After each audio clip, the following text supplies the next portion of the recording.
Hi, I'm David Dubato, and this is the No Delusion Zone. My very special guest today is Jason Smart. Jason has a PhD in security studies. He specializes in Russia. He has in depth knowledge of the history of the Soviet Union as well as the current Russian Federation. He can be seen virtually every day on podcasts, broadcast internationally, discussing the war in Ukraine, Russia, Putin, the Kremlin, uh, the NATO support or lack thereof, the EU, MAGA, Trump, and related topics. He's been on the No Delusion Zone before, and I'm really glad to have him back. Jason, welcome back to the No Delusion Zone. Thank you so much. Great to see you again, David. Same here. And as I said just prior to going live, there's so much to cover right now, so I'll just jump right into it. Um, Anybody who covers this at all or is interested in what's going on in Ukraine knows that you have been hammered. When I say you, for those that don't know, you're currently in Kiev. Jason splits his time between Ukraine and the States, and he's currently in Kiev. You've been hammered. I mean, the last few nights have been horrible. Can you tell us what the most recent drone and missile attack was like being in Kiev? Well, I mean, it is unpleasant, and it's very loud. But it was, I guess last night I was looking at my phone. I think there was something like probably 15 different notifications I got from the air raid warning system, plus obviously the sirens that go off publicly. But then throughout the night, you just hear very loud explosions. You can hear the drum of the drones as they're approaching, getting closer to you. You then hear the machine gun fire as they try to take them down. You can hear anti-aircraft being used. You can hear air defense being used. And then eventually you hope to hear the drones explode. But sometimes they don't. Sometimes you can hear that they made contact with their targets. And that's obviously the bad outcome. But overall, Ukraine is continuing to face a daily challenge. Russia is picking up its number of drone strikes. It's picking up its overall objective of sending up to 2,000 drones at a time at Ukraine. And so this is something that's going to be an ongoing battle, and why it's so very important to give Ukraine the air defense that it needs. Without that, it will be disastrous. I mean, when the war started back in 2022, being here in Kiev, it was, I would actually say it was frightening because there was quite literally no air defense. So you would see these videos of Kliber missiles, Kinjal coming towards you, and people take photos and put them on Telegram saying, look, this just flew over, Donetsk region, and it's going somewhere out to the west. And you could actually see the missile flying overhead as it was headed out to go attack most likely civilian targets throughout Ukraine. I don't know how you react to the attacks. I know everybody's different, and it's been going on for so long now. The only analogy I can make is when I was stationed in Iraq during the war. I was stationed in an area that was affectionately known as Mortaritaville because we got attacked every night. And of course, like you said, at first it was really, really scary. It blast you out of your bunk onto the ground. But after a while, it got, as a regular practice, and we were so exhausted that you would literally, at least I did, ignore it. I would put the pillow over my head to try to drown out the sound and just say, well, if I'm going to die, I'm going to die, and wait till I got up the next morning. So I don't know if that's something that's happening with you. Yeah, it's pretty much the same. I mean, it's the fact is, I listen, if there's air raid warnings most nights of the week, it typically starts about 12:30 at night, typically wraps up around 6 a.m. How can you physically work or do anything else? I mean, sometimes it's just so loud that it's hard to ignore. At other times, you do just try to ignore it. If it doesn't sound like it's right over your head and it sounds like it's a few kilometers away, then there's less to worry about. And statistically, it's very unlikely to die in a drone attack. That being said, obviously it's risky, but yeah, I would say that generally speaking, I mean, at least myself, yes, I don't run to the bomb shelter every time. And like I said, I understand that. After a while, you decide you have to make a decision. Well, I'm going to die or I'm not going to die. I can't, be totally shattered and on the edge of my nerves every single night. But sitting here in the comfort of the United States, it makes me just so angry that we, the world, have to accept this as normalcy. Oh yeah, well, Kiev got hit by another 300 drones and missiles, last night, and yeah, they went all the way to, across the country, Odessa again, and oh yeah, Venetia, whatever. It just really, really pisses me off. But to follow up on that, there's some better news, in my opinion. Ukraine is taking the war to Russia in a big way and in a coordinated way. And you've done some really excellent podcasts about that recently. I'd like you to talk us through the coordinated attacks that Ukraine has been launching into the Russian heartland, including one just last night and yesterday, which affected the Moscow airports. Yeah, so that's exactly the case. You're absolutely right. Is that Ukraine, just frankly, is a country that's much smaller than Russia. In free Ukraine, unoccupied territories, there's perhaps 22 million people living here. Russia's got a population of 140 million. And that's why historically Russia's always fought these wars of attrition. It simply has a much larger population, so it can exhaust its enemies, its opponents in battle, and continue having these meat assaults and everything else. Now, Ukraine cannot fight that war. That will not work out well. As Ben Hodges says, that is a math problem for Ukraine. So the only way they can win is if they take the war to a different level. They do something that Russia is not expecting, is not participated or anticipated, and that is to strike within Russia, and not just to attack specifically supply lines, which it is doing, including an attack just the day before yesterday that took out some of the rail substations that service Crimea and the region around it. Now, that's strategically very wise because it's taking the war to a different level, but it's also going after the factories in Russia that produce the parts, produce the electronics, produce the machinery, produce the weapons that they're currently using. Because if you destroy those, Russia doesn't have an endless network to produce more things. A lot of it's very dilapidated, beat up Soviet technology. And that's why there's not more parts for them. So if you attack one of those facilities, it's not like they could just whip up more facilities. It's not like there's a free market available within Russia to do these things. So Ukraine very wisely is trying to take the war to them, but it has a secondary effect. So it's got the primary military purpose, obviously, of destroying Russia's capacity to wage war.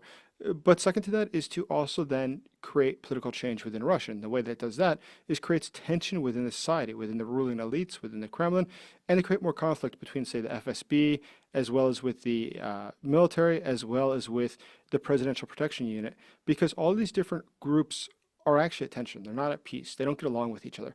And so the more that they infight, the better off that is for Ukraine.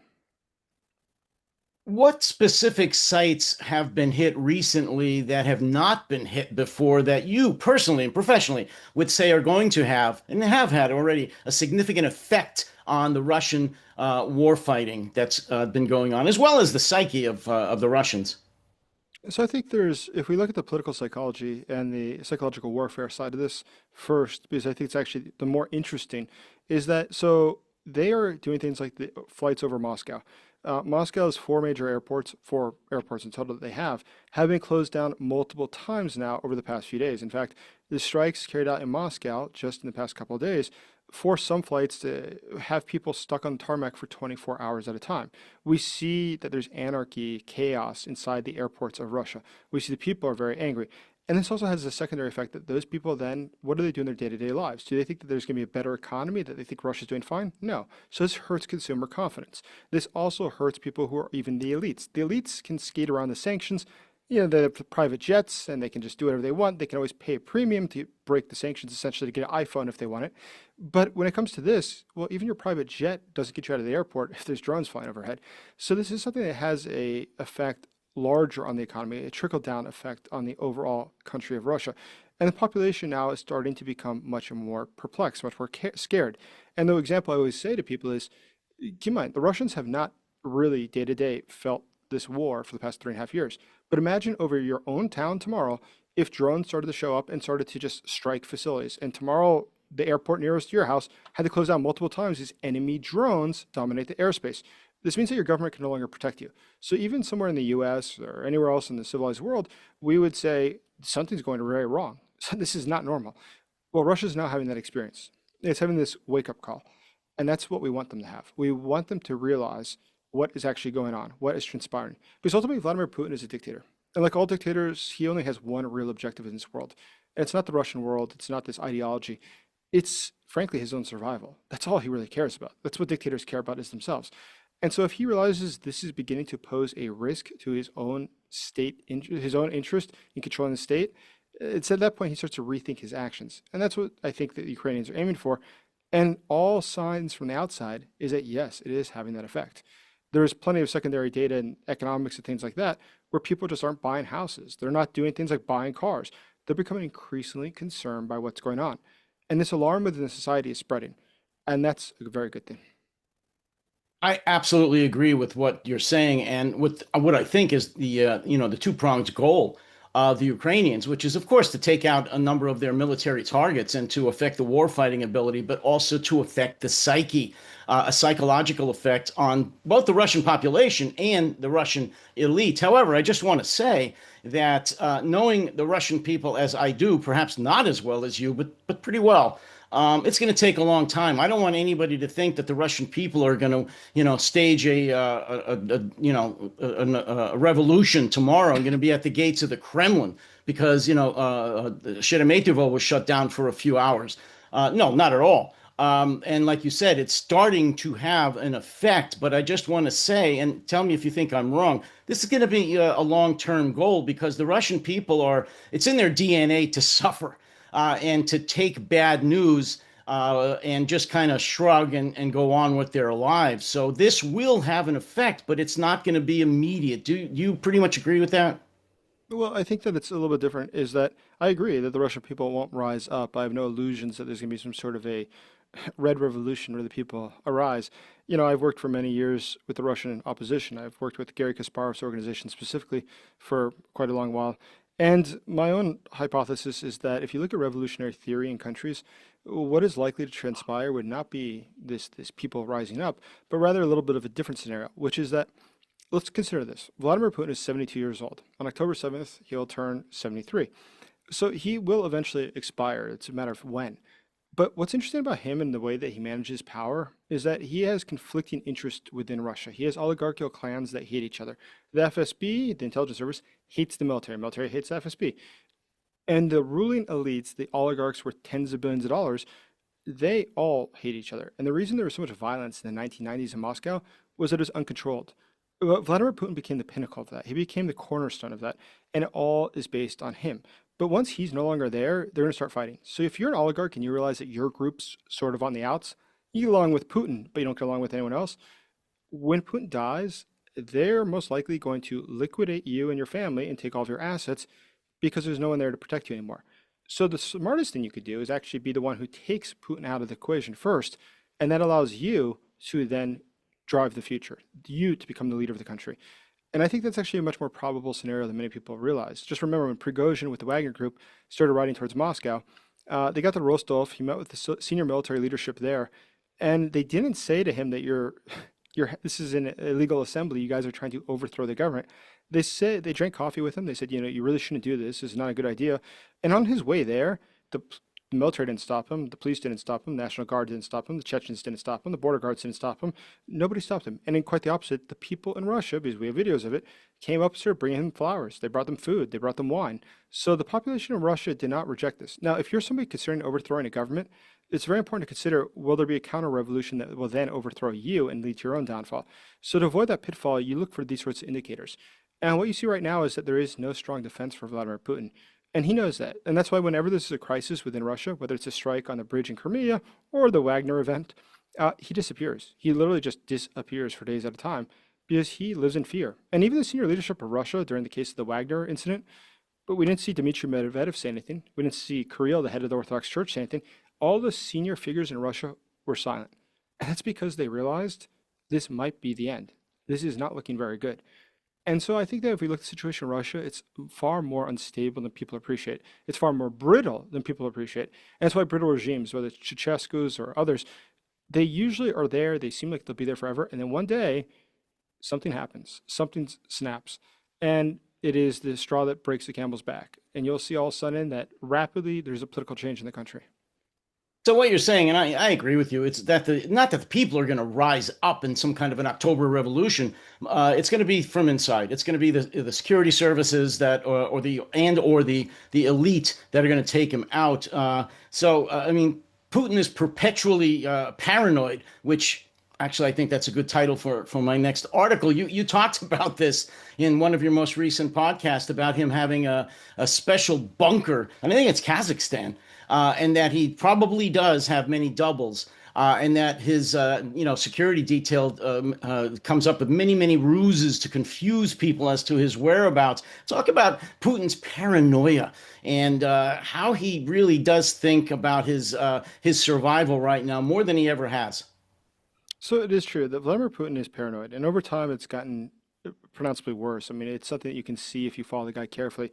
And I do. I mean, just as background, so there's context that I'm not just guessing, is so, I've been studying Russian since I was in high school.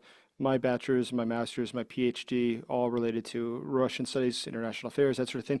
But specifically, my master's, my PhD was on Putin's foreign policy and Putin's actions around the world. It's somebody who I've spent 20 years really studying. And so when you look at this guy over the time and watching his change, he was always security conscious, not surprising.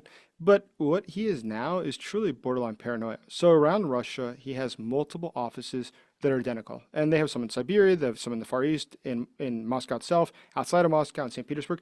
But what's funny about it, because they all have artificial light, no natural light, and they all look exactly the same, he very often, most likely, is not actually in Moscow. He's a different part of the country, but they just want to fool the public.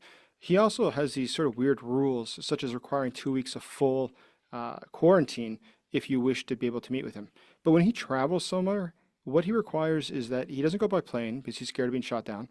And they do try to confuse people, saboteurs or people who would be opposed to him, by announcing to, say, multiple airports that he'll be arriving within an hour. So the airports start to get ready, but then he arrives by boat because nobody's expecting that.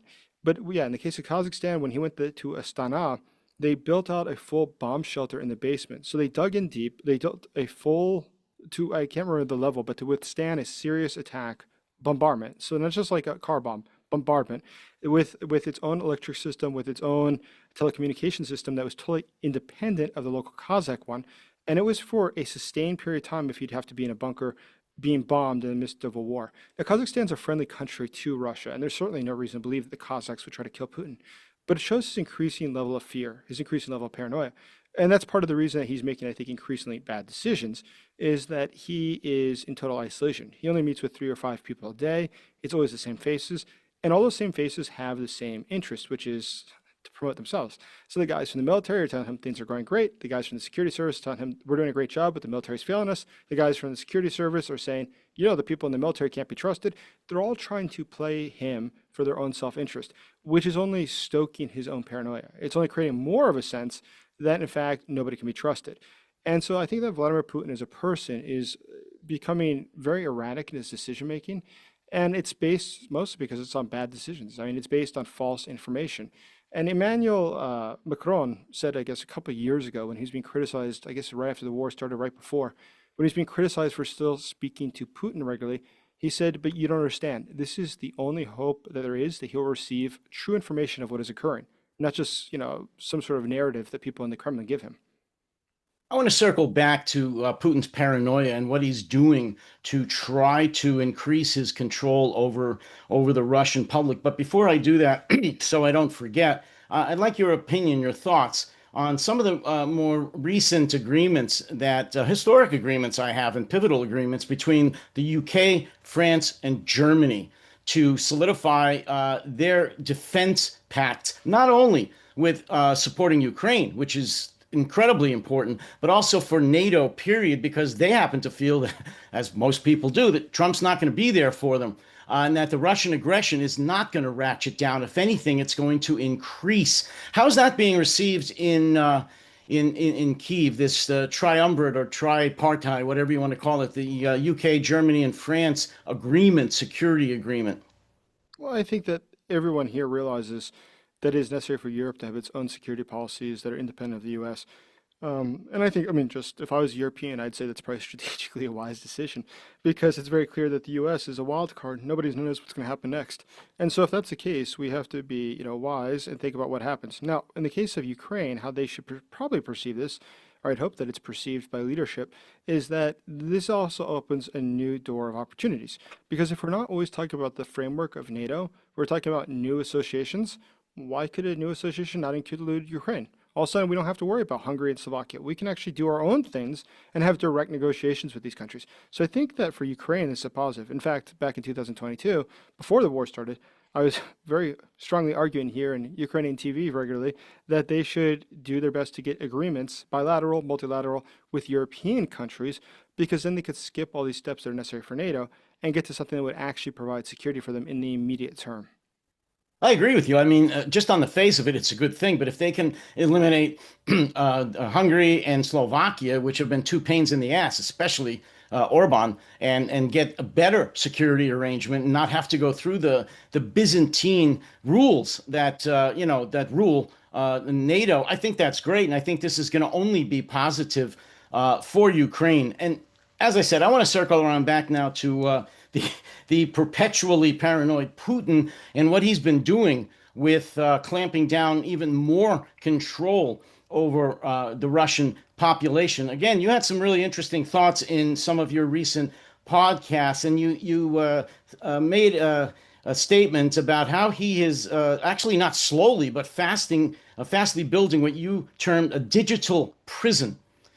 And you talked about some applications that have been made and used by the Kremlin, SORM, Nebula, and something I wasn't aware of, an e-ruble. So let's talk about that. I want to really expand upon this whole new security architecture that's going on in Russia. Not new, but expanding security architecture that's just extremely frightening, and that you did talk about in some of your previous podcasts. Why don't you start with the digital prison and tell us what that means? So, it is sort of interesting over time how it's evolved in Russia. So the objective initially was, of course, to, like in the Soviet Union, to look for like people who might be a problem in society or they say things that they shouldn't say, and then they go after them. But now they've reached a point where the objective is a little bit different. Of course, they will go after anyone who transgresses or is doing something that's against the state interest as they perceive it. But now they've gotten to a point where they do something that they try to prevent people from even having the ability to conceive of these ideas or to put into motion any bad idea they might have. And the way they do this is by getting rid of the means to communicate without using state-sponsored communications. So what they're currently doing is trying to make illegal things like WhatsApp, Signal, Facebook, YouTube, etc. And they've already banned a lot of these different things for people who work in the banks or in the government, but they've given replacements. So in case of Facebook, they have something called vKontakte, which means in contact, and that one is definitely controlled by the Kremlin. And why would they want that? Well, if you put up something saying, we would like to see peace in Ukraine, well, then they can actually sort of gain from seeing who joins that group and everything else. They know exactly who it is, who's communicating, how they're communicating, etc. But also tracks their phones. It tracks physically where they are all the time.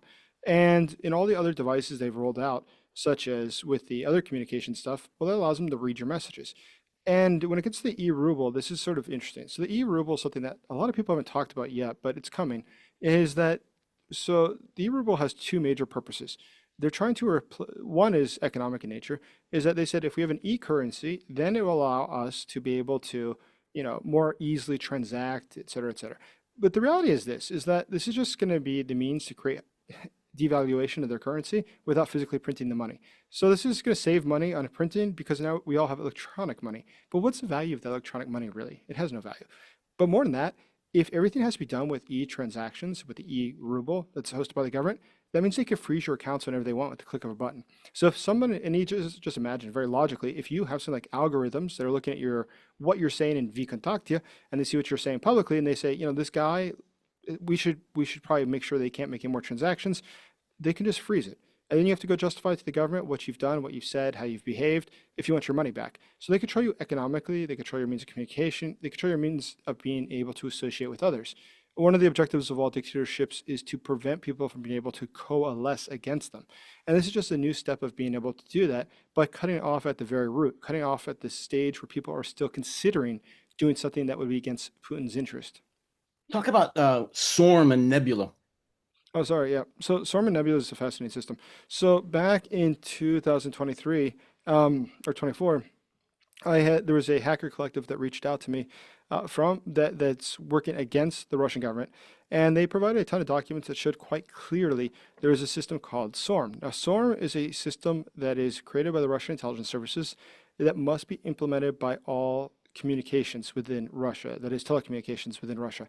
And what it allows them to do is to go through all conversations and messages and not to just see physically who you're calling, but to intercept those calls with greater ease.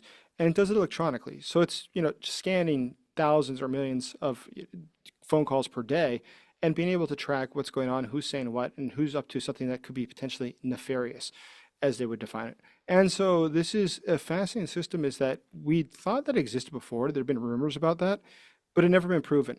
But then there's now physical documents. It's not like this is a question. And it was fascinating to see that exposed, but it also shows that Russia has its own weaknesses, because though it does have this incredible investment into trying to track people, trying to prevent them from coalescing, the flip side is that Russia still is very, very weak technologically, much more weak than many people think. So the same Nebula group, the same hacker collective, within, I guess it was a couple months of that specific hack, they also took down the website for the FSB, the Russian intelligence service, was taken offline for a number of weeks. They took offline, and I think it's permanently offline at this point, the emergency internet resource of Belarus, which is the one that's supposed to respond to any hacking incident. They're permanently offline now because they were hacked. So there's been a lot of this sort of stuff going on. They had the Russia's Gazprom was hacked, the Russia's what else they hit? They hit the export, the arms export. They hit a number of different arms manufacturers. They also hit the, just go through it. There's a host of different things of critical infrastructure, including military. In fact, the military lost access to their emails for a period of time. Actually, they might have all been lost forever. And so this is something that shows that Russia, though it is very hard on the outside and is cracking down on people, the actual level and capacity to do things is much more feeble than definitely a Western country, for instance. Russia is a country that ultimately very few people are using electronics regularly compared to, let's say, a Western European country. It's much less common. And Russia is a very impoverished country. The average salary in Russia is about $1,100 a month, give or take. So Russia doesn't have, not everybody's buying the latest cell phone or something. In Moscow and St. Petersburg, there's 52% of the people or so have a passport. But the rest of the country, it's only about 25% of the population has a passport. So Russia is a country where it's got a lot of contradictions and it's got a lot of problems, but the government doesn't worry about the poor people living out in Siberia. It doesn't worry about the pensioners. What it's worried about is the elites, the intellectuals. But more than that even are the people in the oligarchical class. Because the oligarchical class is very well mixed with things like the military and the intelligence service. Because ultimately, and this is I think actually the fundamental point, is that Russia, if you think of it as a country, you're mistaken, because if you think of it as a criminal enterprise, it actually makes a lot more sense. And I mean that sincerely, not as an insult to them, but quite sincerely. Think about it this way. Back in the 1990s, total instability in Russia, total anarchy. Oligarchs getting killed all the time. It was very unstable. But what happens? Vladimir Putin guaranteed stability. That was always the trade-off. You don't get democracy, but you get stability. But that led to the intelligence service. He had been the director of the FSB right before he became the leader of Russia. They converted into working with the criminal enterprises, these mafias, so they were no longer working in isolation, but in tandem. And by working together is in everyone's interest. They can give intelligence reports to them. In exchange, they get money, and everybody works together. And that's what happens today. So Russia around the world, if you look at its transactions in other countries, its relationship to mercenary groups, relationship to mining, look at its relationship to trade illegal of oil, all this stuff are indications of the fact that there is a global, quite literally, conspiracy, and I mean that in a legal term, not in a social term, conspiracy to flout international law and to work together. Keep in mind, look at the example of Hamas. October 7th, Israel was attacked. October 23rd, the leadership of Hamas was invited to Moscow. What was the purpose of that? Well, they work actively with Hamas, and they work actively with Hezbollah. Why? Because Hezbollah works with the drug traffickers in Latin America. Drug traffickers have a lot of cash because they can't access monetary systems. So that's really convenient for sanctioned countries like Iran and Russia, because they then are able to take cash from them. In exchange, they're able to use their banks to wash the money, and they get a percentage in the process.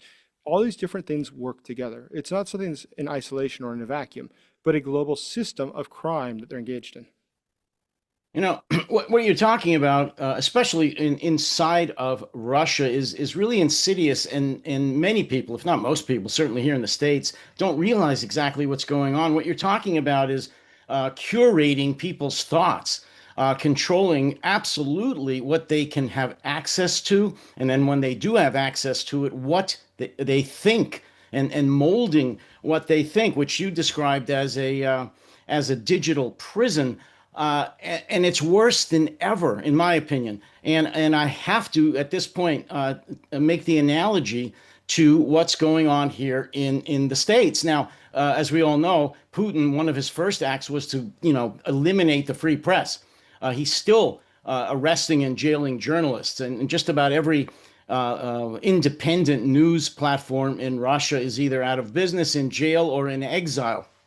Now he's doing all the things that you're talking about, which is making phony government state controlled social media ways for people to communicate with each other, tracking them with rubles, and the ability to shut them down or at least to severely punish them if they don't do the right thing, a digital prison. We're seeing a lot of the same things here in the United States with MAGA, with the shutting down and severe threats against the media here in the United States. The CBS, ridiculous CBS bending of the knee and paying, I think it was 15 million to Donald Trump. ABC paying a ridiculous settlement to Donald Trump. Paramount, and it goes on, attacking the law firms, taking over the judiciary, but essentially, and jailing, of course, anybody, especially immigrants, who say anything about the government. We're seeing the same thing here. I'm sorry, this is almost, in my humble opinion, a mirror of what's going on in Russia to a lesser degree yet. But Jason, it's ramping up very, very fast here in the United States. So, I mean, yeah, I'm also not pleased with what's happening in the U.S. I mean, I think it's a different sort of system, though, is that if, I think that one of the things that gives me heart about the situation in the U.S. Is that, to be really precise, the Russians were very careful in how they organized the system. It took a lot of years to get to where they are today. This took, 20 years. And Vladimir Putin himself comes from an intelligence background, so he had this sort of leaning. I think Donald Trump comes from much more of a showman background where he likes the idea of these lawsuits and getting attention. It's not systematic. And because he doesn't operate systematically, I think that's something that works in everybody's interest because that leads to failures. If he was much more methodical, I would be more worried about it. I'm not happy about it, as I said. That being said, that is one thing that gives me heart. Now, in the case of Russia, at this point, I don't know what the going back would be. I don't know how we could ever expect to see free press in the Putin regime. Not do they only, will put you out of business, they'll put you in jail, or they'll just kill you. I mean, they've killed people before. In fact, when you look at major events in Russian history, whether it was killing a journalist or even the October 7th attacks in Israel, it's always on Putin's birthday, quite literally October 7th, it seems to happen. So I think that when we look at this, it is quite alarming, it's worrisome, and it's state-sponsored terrorism of their own population, but now that's expanded globally. Well, there's no question that Putin is on borrowed time. It's a matter of not if, but when he's going to go. So I'll close with this question for you. When Putin goes, no matter how that happens, through insider coup, through him jumping out of, a 10-story building, whatever. When Putin's gone, do you see any substantial change in the governing of Russia, their foreign policy, their domestic policy, freedom of the press, as you just mentioned? Do you see any change whatsoever, either being better or worse, or do you pretty much seeing whoever takes over is staying the course? So it's a very good question because it really depends on a lot of factors. It's a multivariate equation. But I would look at it this way, is that whoever takes after, just looking at history, is most likely to be better than Putin. And the reason is simple, is because let's look at the invasion of Ukraine. That's most likely going to wrap up almost immediately. And the reason is going to be self-interest. Here's why. Because if you are somebody who takes power illegally, you usurp power, you've got a big problem. It's called the counter-revolutionary phase, the most dangerous phase of any overthrow of a government, where other people say, but who decided you're the new king? I didn't vote for you. And they're going to fight for your power. Now, the way you prevent that is to bring your soldiers to Moscow to defend you. And if you're an oligarch, that's what you really care about is your own security. These things like the war in Ukraine is not the priority. But there's a secondary reason to that. You lack something fundamental called legitimacy. Without legitimacy, how is it that you can declare that you really are the leader of the country? And the way you do that is by two things. One, getting acknowledged by the international community, recognized by the international community as a legitimate leader. But the international community, especially the European countries, the US, wouldn't recognize somebody unless they did two different things. One, withdraw from Ukraine just because it's in our interest. We're paying for this war, it's expensive, we want to see it end. But secondly, they have to have control of the nuclear arsenal. Because if you don't have control of the nuclear arsenal, really are you the president of Russia? So I think that anyone who were to come to power would keep both of those things in mind. And so in the short term, internationally, it would work in our interest. Now, I think immediately, no, it'd be no positive change within Russia. In the longer term, I think it very well could be. And the reason is simply because then you would have competing oligarchical factions out in the public. And as they compete and fight with each other, it will change the dynamics of the country. Keep in mind, these oligarchs, the reason they have tens of billions of dollars, and people often say, why do you need, an extra $10 billion if you have 80 of them already?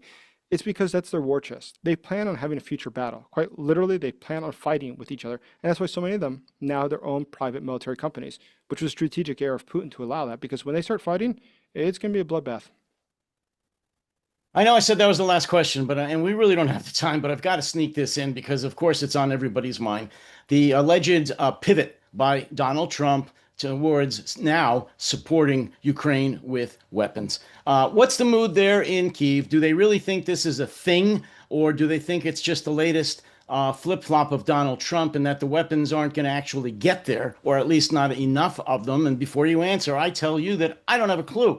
Trump is full of shit. I'm sorry. I've said this pretty clearly. I can't say it any more clearly. He may wake up tomorrow or in 15 minutes and say, did I say that? And then just reverse course. So I don't know if any of this is going to come about. If it does, yes, it could be a game changer. It could change the entire face of the war, of course, if he sends 17 Patriot batteries and he doesn't even know what a battery is. He thinks it's something that goes into a toy or a flashlight. He doesn't know what that means. But if he does, in fact, send 17 Patriot batteries or even 10 or 7, that's going to be a huge game changer. If he authorizes offensive weapons to strike into Russia, that's going to maybe even be game over. So, if you could, as briefly as possible, what's the mood on the ground there in Kyiv about this alleged pivot by Trump to supporting Ukraine now? No, it's very positive. I mean, frankly, I do, and I'm saying this from somebody who's living here in Kiev, who's talking to people every day, who's very active in the media in Ukraine. I'm telling you that here locally, the sentiment is positive. The sentiment is generally that things are going the right direction. There's also a lot of excitement about the new U.S. sanctions that might come through in about, 45 days now, 42 days. All these things are very good signs. And the fact is that Russia, as I said, is a very unstable country. These new U.S. sanctions would actually wreck the Russian economy. About 70% of all the oil they sell is to China and to India. Uh, Both India and China have signaled they would stop buying Russian oil, or at least strongly decrease how much it is. Well, 40% of the Russian national budget depends on that. So if they were to lose, just imagine half of that. That would destroy Russia. Their economy would actually collapse. And that could very, very quickly end the war in Ukraine. Well, I agree with you. If he had done any of these things before, if Biden had done any of these things before, you and I wouldn't be having this discussion. And as I said, I'm all for it. I don't care what the reason is. If Trump actually carries through on these Mhm. actions, I don't care what the reason is. I'll still hate him. But I would be really, really happy for Ukraine. I just don't know if it's going to happen. I just pray that it does, but I don't trust anything he says. So we'll leave it on that note. We'll pick it up next time. Jason Smart, thank you so much for being here. And again, congratulations on your new channel. For those that don't know, and I'll say it if I didn't say it before, Jason has a new channel on YouTube. Please check it out. And what is the name? Please plug it. Just my name. It's Jason J. Smart. So, yeah, check it out and hope you enjoy it. Very good. I know it's going very well. The best of luck with that. And again, thanks for joining us again on the No Delusion Zone. And if I haven't asked all of you, please you subscribe to this channel specifically on my website, which is protectingtherepublic.com. Become a paid subscriber, and also, of course, go to my YouTube channel, No Delusion Zone. Become a subscriber then. Thank you very much. And Jason, you take care and you stay safe. Thank you so much, David.